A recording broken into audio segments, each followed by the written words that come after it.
नमस्कार दोस्तों। आज की बात शुरू करेंगे एक इंपॉर्टेंट टॉपिक से और टॉपिक है art of choice. Art of choice एक सिग्निफिकेंट पार्ट है। अगर आप चाहते हैं कि आपके स्टूडेंट, आपके क्लाइंट सक्सेस को हासिल करें, एक्सेलेंस अचीव करें, तो आपको ये गाइड करना पड़ेगा उन्हें कि वो चॉइस कैसे करें, कैसे चूज करें। क्यों कह रहा हूं मैं ऐसा? कोशिश करता हूं आपको एक स्टोरी के माध्यम से समझाने की कि जापान में एक रेस्टोरेंट में एक व्यक्ति गया। उसने कहा जी मुझे ग्रीन टी चाहिए चीनी के साथ। वेटर ने मना कर दिया, बोला कि जी ग्रीन टी तो चीनी के साथ नहीं लेते।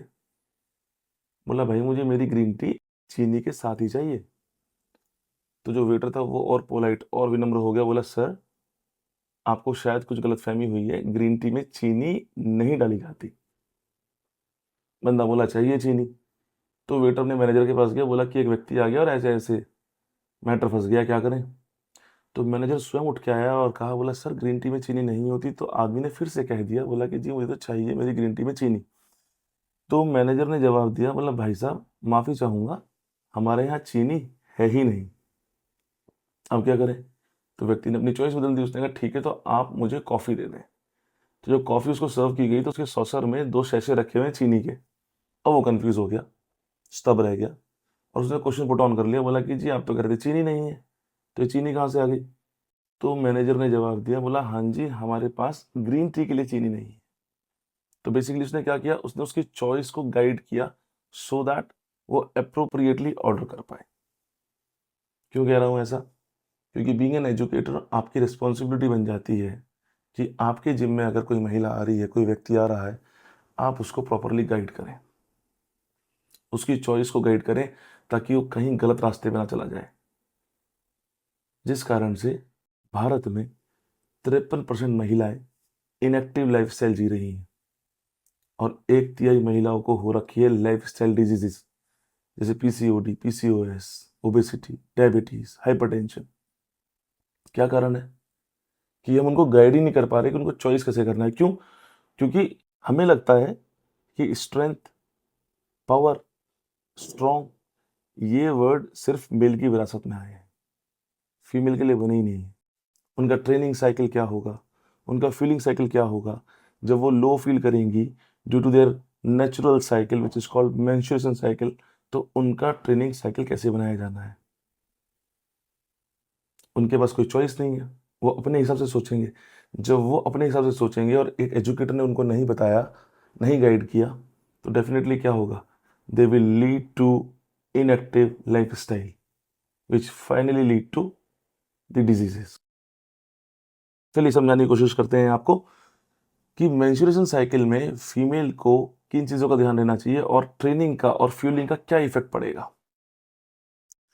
चाहे स्पोर्ट्समैन हो या किसी को एक नॉर्मल हेल्दी लाइफ चाहिए, ऐसी महिला हो, वो या तो मिसगाइड हो रखी है या प्रॉपरली एजुकेट नहीं किया गया उसको कि मेंस्ट्रुएशन साइकिल के दौरान उनको किन चीज़ों का ध्यान रखना है। तो इसको समझाने के लिए हमने इसको 3 फेजेस में डिवाइड किया। तो फेज 1 के बारे में बात करते हैं, फॉलिकुलर फेज 1, जिसको मेंसेस भी बोलते हैं। वो स्टार्टिंग के 4-5 दिन जब पीरियड शुरू होते हैं, ब्लड शेड हो रहा होता है, एस्ट्रोजन लेवल डाउन हो जाता है, प्रोजेस्टेरोन डाउन हो जाता है, तो क्या करना चाहिए? देखिए जब एस्ट्रोजन लेवल ड्रॉप हो रहा है तो डेफिनेटली बॉडी एनाबॉलिक स्टेट में है। जब बॉडी एनाबॉलिक स्टेट में है तो आपको एस्ट्रोनॉमिकल फिजियोलॉजिकल प्रोसेस देखने को मिलेंगी फीमेल की बॉडी में। तो वो टाइम है जब आप 1 RM या 3 RM यानी कि मैक्सिमम स्ट्रेंथ कितनी है महिला में वो चेक कर सकते हैं, दम दिखाना चाहिए। हाँ, जैसे ही ये पीरियड खत्म होगा तो उस दौरान थोड़ा लो इंटेंसिटी वर्कआउट पे ध्यान दें। क्यों? क्योंकि लेक्सिटी बढ़ जाती है। लेकिन जैसे ही आप फेज 2 में एंटर करते हैं, जब का FSH एक्टिवेट होता है, यानी कि फॉलिकल स्टिमुलेटिंग हार्मोन फॉलिकल से एग बना रहा होता है, उस टाइम पे एस्ट्रोजन हाई होते हैं और फीमेल को वरदान है कि उसकी बॉडी अभी भी एनाबॉलिक स्टेट में होती है। क्यों? क्योंकि टेस्टोस्टेरोन भी अपने हाइक पे होता है और रिसर्च ने कहा है कि इस दौरान जो स्ट्रेंथ महिला की है वो 10% तक बढ़ जाती है। तो वॉल्यूम ऑफ ट्रेनिंग बढ़ा दें, एक्सरसाइज के पैटर्न चेंज कर दें, फ्यूल को बढ़ा दें, न्यूट्रिशन अच्छा लेने लगे और फेज 3 आएगा जिसको बोलते हैं ल्यूथिल फेज।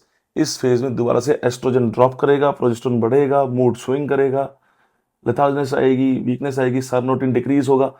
तो क्या करना है, वर्कआउट को लो इंटेंसिटी पे ले जाएं और फ्यूलिंग पे ध्यान दें कि आपका जो फ्यूल है, आपका जो न्यूट्रिशन है वो प्रोटीन लोडेड हो। जब इन बेसिक चीज़ों को आप ध्यान रख के किसी महिला को गाइड करेंगे तो उसका मोटिवेशन कभी नहीं टूटेगा और वो सीख जाएगी कि उसको क्या चूज करना है so that she could attain the optimum level of her health and fitness. आशा करता हूं कि आपको समझ में आया होगा और ये ज़रूरी भी है क्योंकि देखिए लगेगा आपको इनिशियली कि भाई कमर्शियली मेरे को नुकसान हो जाएगा, तो आप समझिए कि थोड़ा अंधेरा ज़रूरी है सितारों के चमकने के लिए। तो उन सितारों को अगर चमकाना है तो थोड़ा अंधेरा आने दें, उससे घबराएं नहीं। धन्यवाद। जय हिंद, जय भारत।